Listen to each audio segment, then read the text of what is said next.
Now, this battle for 2021 is going to be a very interesting one because this is pretty much going to determine the flagship for the masses and the entry into the flagship arena on both sides.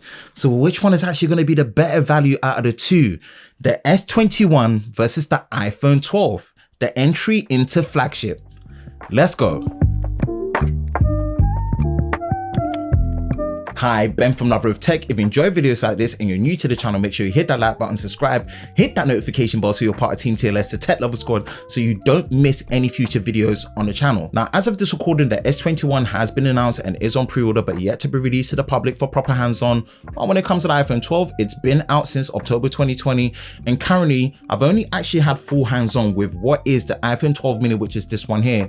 So apart from the size, man, I think it gives me a good enough idea of how the iPhone 12 would have performed, but for sure, once I get hands-on with the S21, there will be more follow-up content and comparisons for sure. But stick around because I still want to give my thoughts and my initial impressions from the outside looking in on both these devices and which one I'm going to be leaning towards depending on what you guys actually recommend and what you need. Let's start with the design. Both the S21 and the iPhone 12 are taking completely different approaches when it comes to the final appearance and even down to the materials. Now, the S21 is using an aluminium frame and with now a plastic, or what Samsung are calling a glastic back, which is actually a downgrade from when it was using glass from the previous models.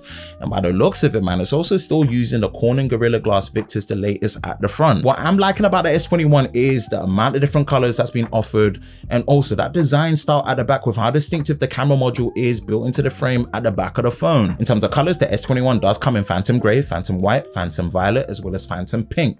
Lots of phantoms. And also, it's a nice handset size as well, sitting at 6.2 inches on the footprint, so I'm definitely eager to see how that handles. Now, iPhone 12 is using a different approach when it comes to using a brushed aluminium frame, which I'm such a big fan of. Like I said before, in a much more boxy flat edge design, very reminiscent of the old iPhone 5S, and also a very well controlled glossy finish at the back based on my experience, and also a toughened front glass, which Apple are calling ceramic shield. Now, the iPhone 12 does come in 5 different colors: white, black, blue, green, and product red, which is the one I have here. Now, based on the handling of the iPhone 12 mini, I know for sure this iPhone 12 is going to feel good, and we have to see if this plastic back on the S21 really takes away from the feeling of it being premium or not. Now, when it comes to the display, things are actually quite interesting. As good as the display is on both, each have their strengths and also, weirdly enough, their shortfalls. Firstly, S21, we are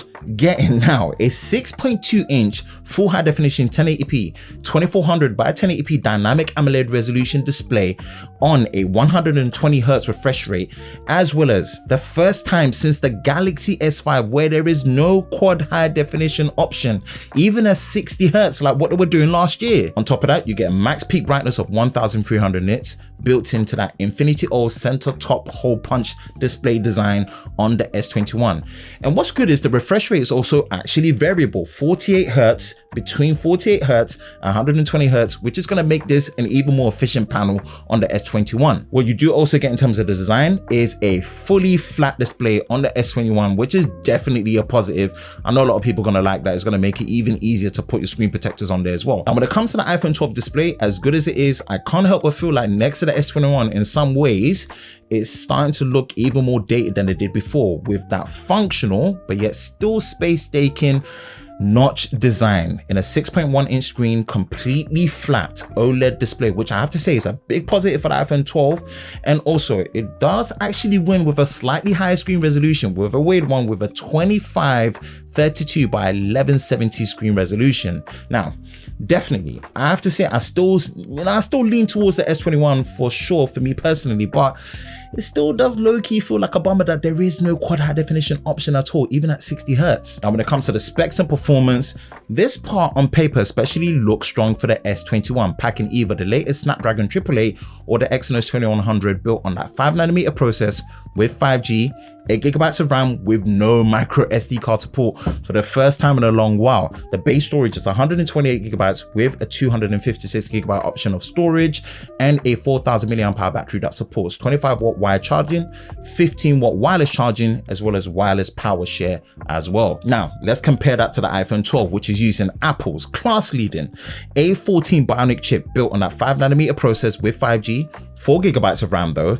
and a base starting storage of 64 GB, 128 GB option, and a 256 GB as well, which is obviously non-expandable, with 2815 mAh battery that supports 20 watt wired charging, 15 watt wireless charging with MagSafe support, and obviously no wireless battery share. Now, these numbers definitely look strong and favored for the S21, but Apple, they are the kings of mobile system on a chip when it comes to processors. So if anything, right, Samsung are the ones that really have to prove themselves in this arena, especially as we all know when it comes to that Exynos model, the track record of that with the overall efficiency. Boy, I hope this new 5nm process, as well as all the optimizations that they were talking about, it really shows, because Apple, right here, when it comes to it, man, I have faith in them. That same notion also comes into the battery life performance, man.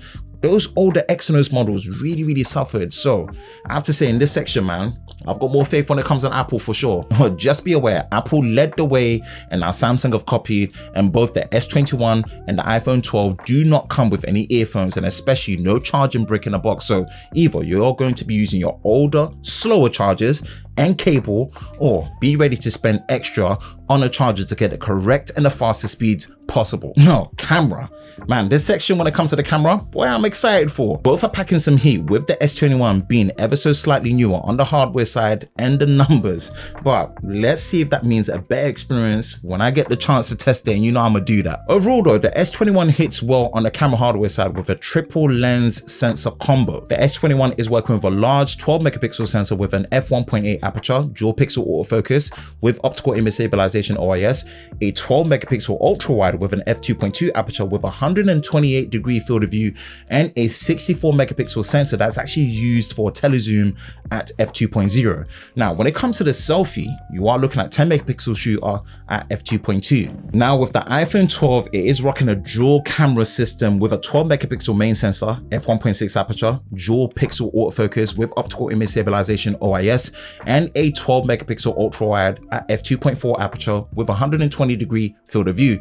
No telezoom optical zoom sensor there, just a dual.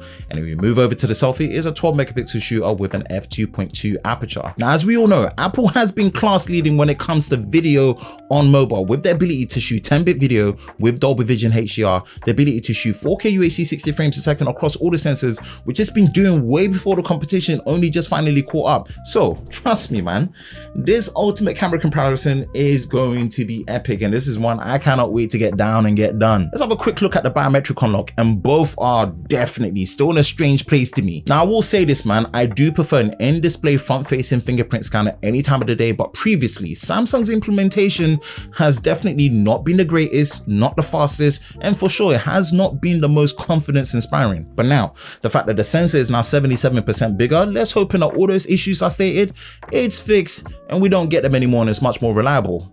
Wow. Face ID, and look, it's been pretty much unchanged since the updated version in the iPhone XS, and honestly, as good as it works, if you're watching this now in the current climate that we're in, you know the struggle of using Face ID. Now, in terms of price wise, in the UK, the S21 starts at £769 for the base storage of 128 gigabytes, which is actually, if you didn't realize, £130 cheaper than the base model 128 gigabytes of the S20 from last year. That's a massive price drop. And if you actually compare that to the iPhone 12, the iPhone 12 in the UK is $799, but just remember that £799, that is for the base storage model of 64 gigabytes.